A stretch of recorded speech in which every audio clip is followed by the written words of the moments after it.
When you want to create something, make sure it belongs to you. Make sure it's yours. Do not be inspired by anyone. And this is the most beautiful part of designing. When you come up with something new, you can relate yourself to it. And you add beauty to the world. And this is the most important thing. Today we have a wonderful opportunity here. I'm here to interact with all of you. I'm here to tell you about my design, which most of you know about.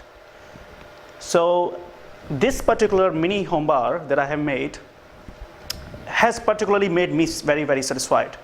And the reason is that I have used my Goswametric lines here. Now, Goswametric lines are my geometric patterns, something that I have come up with in this particular product in a way that has satisfied me a lot. So to start with, you can notice like at the bottom of this mini bar, the legs, they look really sleek. And the thing is that when you make the legs so slim, they lose strength. And you know that you're going to put a lot of stuff on the top, and that is going to be a lot of weight. And you cannot really make the legs weak. So what I did was, I increased the depth of it. So when the legs depth increased, there was this additional strength which was required.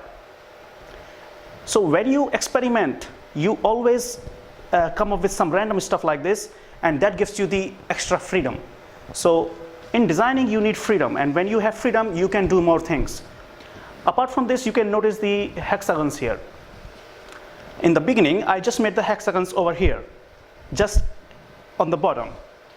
But they look pretty good, but I wasn't really satisfied, because the top part, without this big hexagon, wasn't quite related to the bottom part. So the moment I put this big hexagon there, it turned out that the whole product looked like one single product.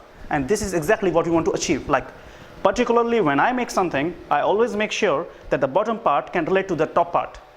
And this happened right after I put this big hexagon here. But the problem was that when we put the hexagon, we had to cut it from the center, because as you can see that the doors are supposed to be open, and the hexagon lines, the geometric lines here, what we call Goswametric, will have to be cut. So when I had to cut them, I thought, why not just cut them from here, here, here, and here as well?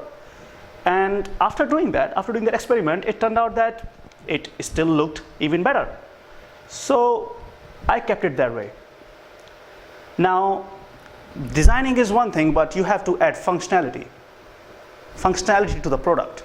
If you do not add functionality, how will the consumer or the customer or the user of the product be satisfied?